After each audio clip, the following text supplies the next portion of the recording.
The succeeding week seemed long. It came to an end at last, however, like all sublunary things, and once more, towards the close of a pleasant autumn day, I found myself afoot on the road to Lowton. A picturesque track it was, by the way, lying along the side of the beck and through the sweetest curves of the dale. But that day I thought more of the letters that might or might not be awaiting me at the little burg whither I was bound, than of the charms of lea and water. My ostensible errand on this occasion was to get measured for a pair of shoes.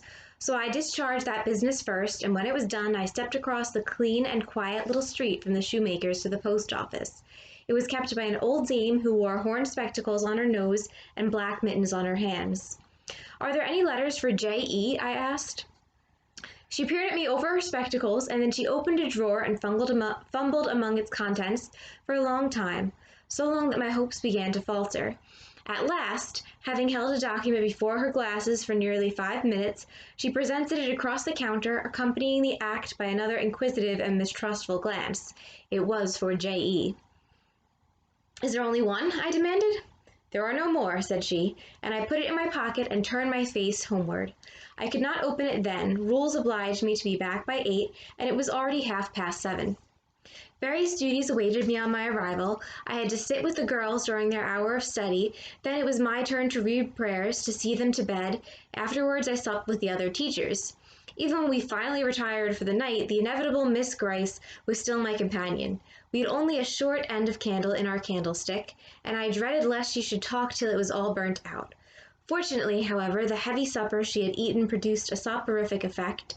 She was already snoring before I had finished undressing. There still remained an inch of candle. I now took out my letter. The seal was an initial F. I broke it. The contents were brief.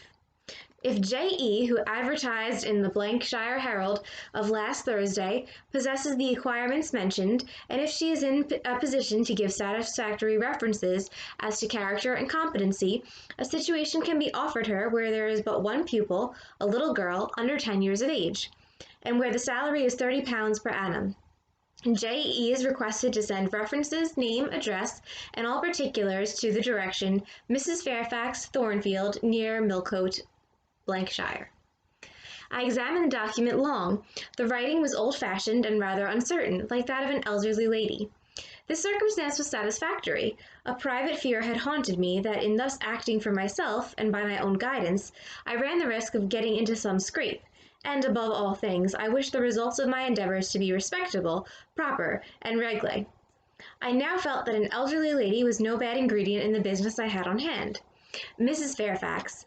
I saw her in a black gown and widow's cap, frigid perhaps, but not uncivil, a model of elderly English respectability. Thornfield, that doubtless was the name of her house.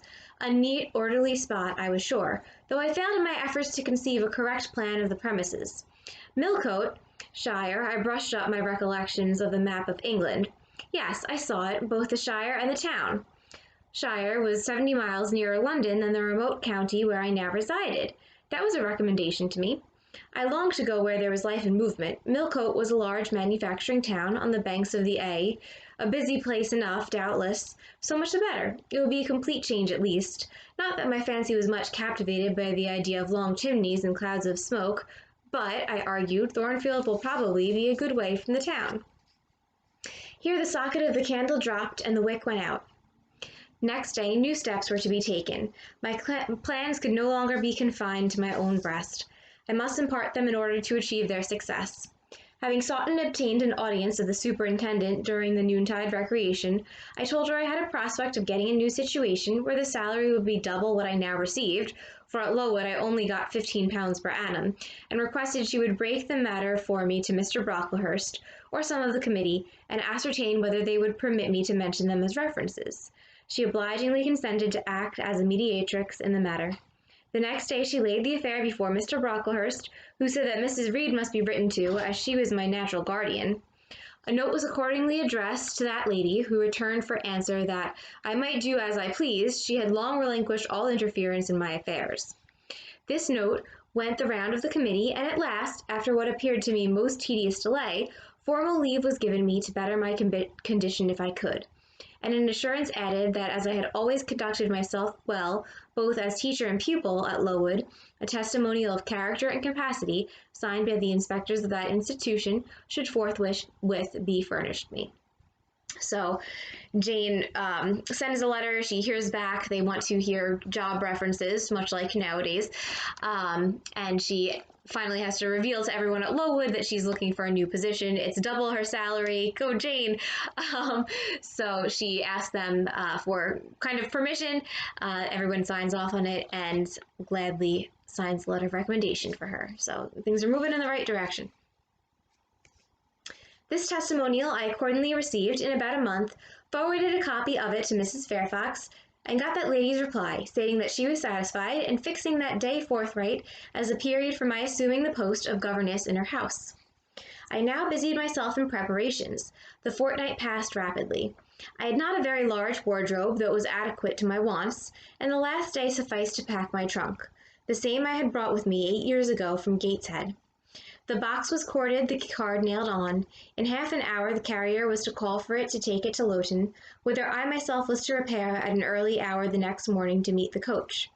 I had brushed my black stuff travelling dress, prepared my bonnet, gloves, and muff, sought in all my drawers to see that no article was left behind, and now having nothing more to do, I sat down and tried to rest.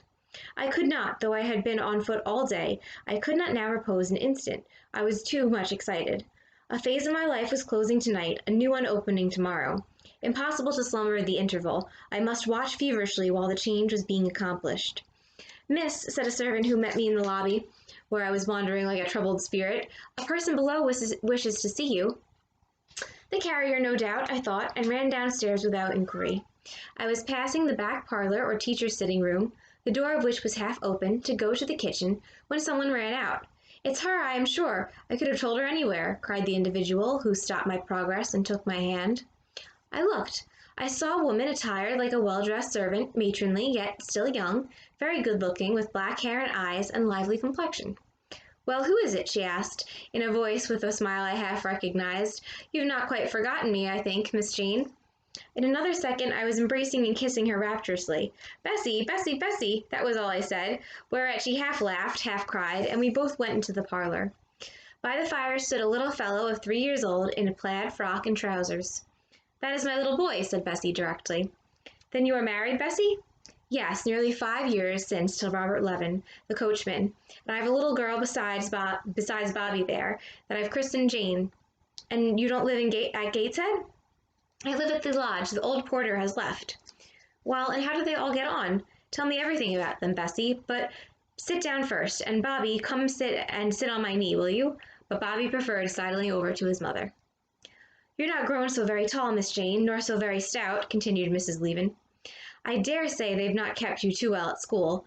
Miss Reed is the head and shoulders taller than you are, and Miss Georgiana would make 2 of you in breadth. Georgiana is handsome, I suppose, Bessie?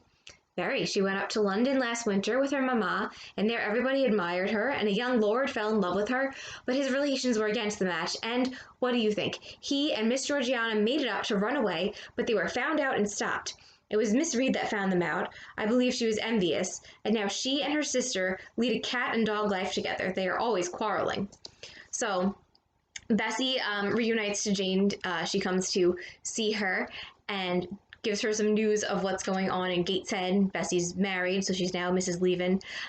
She has 2 kids, and she's giving a little information about the Gateshead family. So apparently Georgiana is very pretty. She went to London and was gonna elope and run away with some guy, but Miss Reed, so usually if you had unmarried daughters in Regency England and Victorian England, the oldest daughter would be called Miss last name, and then younger daughters would be called Miss and then their first name. So Miss Reed is here, Eliza, and Georgiana is obviously Georgiana. So apparently Eliza tells on Georgiana that she's going to run away with this guy, and now they hate each other. That's fun. Well, and what of John Reed? Oh, he's not doing so well as his mamma could wish. He went to college and he got plucked, I think they call it, and then his uncles wanted him to be a barrister and study the law. Barrister is a lawyer. but he is such a dissipated young man, they will never make much of him, I think. To be dissipated means to kind of lead a very shady, scandalous life. So you usually like spend all your money on inappropriate and unethical things. So that's kind of sketchy. What does he look like? He's very tall. Some people call him a fine-looking young man, but he has such thick lips. And Mrs. Reed? Mrs. looks stout and well enough in the face, but I think she's not quite easy in her mind. Mr. John's conduct does not please her. He spends a deal of money. Did she send you here, Bessie? No, indeed, but I have long wanted to see you, and when I heard that there had been a letter from you, and that you were going to another part of the country, I thought I'd just set off and get a look at you before you were quite out of my reach. I am afraid you are disappointed in me, Bessie. I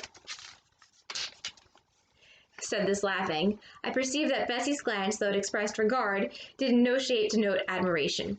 No, Miss Jane, not exactly. You are genteel enough, you look like a lady, and it is as much as I ever expected of you. You are no beauty as a child. Ouch, Bessie! I smiled at Bessie's frank answer. I felt that it was correct, but I confess I was not quite indifferent to its import. At 18, most people wish to please, and the conviction that they have not an exterior likely to second that desire brings anything but gratification. So Jane understands what Bessie is saying. She kind of feels like, oh, she's probably right. I probably am not that pretty, but everyone wants to feel pretty, and it's disappointing when you don't.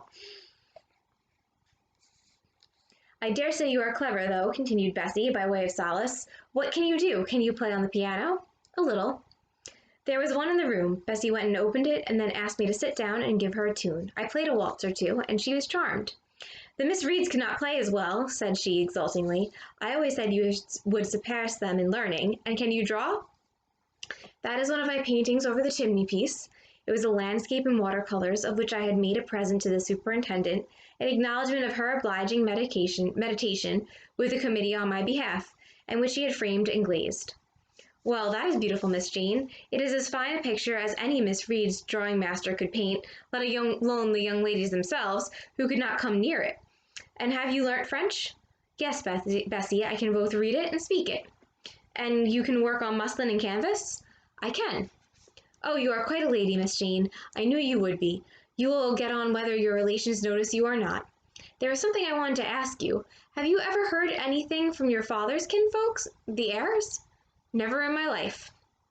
Well, you know, Mrs. always said they were poor and quite despicable, and they may be poor, but I believe they are as much gentry as the Reeds are, for one day, nearly 7 years ago, a Mr. Eyre came to Gateshead and wanted to see you. Mrs. said you were at school 50 miles off. He seemed so much disappointed, for he could not stay. He was going on a voyage to a foreign country, and the ship was to sail from London in a day or two. He looked quite a gentleman, and I believe he was your father's brother. What foreign country was he going to, Bessie? An island thousands of miles off, where they make wine. The butler did tell me Madeira, I suggested. Yes, that is it. That is the very word. So he went. Yes, he did not stay many minutes in the house. Mrs. was very high with him. She called him afterwards a sneaking tradesman. My Robert believes he was a wine merchant. Very likely, I returned, or perhaps clerk or agent to a wine merchant. So Bessie also says, apparently, Jane's uncle on her father's side, so Mr. Eyre, came to look for her and find her at Gateshead, but Mrs. Reed doesn't treat him very well. She calls him a tradesman. Many people like Mrs. Reed at that time who were a little more snobby would look down on anyone who earned a living. They would kind of think that that person ranked beneath them because they would have inherited wealth. So someone like the Reeds would have inherited wealth, and someone who worked for a living would be considered beneath them. So Mrs. Reed is being very classist there, as we've seen earlier with her treatment of Jane. But apparently, according to Bessie, they're pretty well off, or they're reasonably respectable people by the standards of the time. And they think that he's probably a wine merchant of some variety.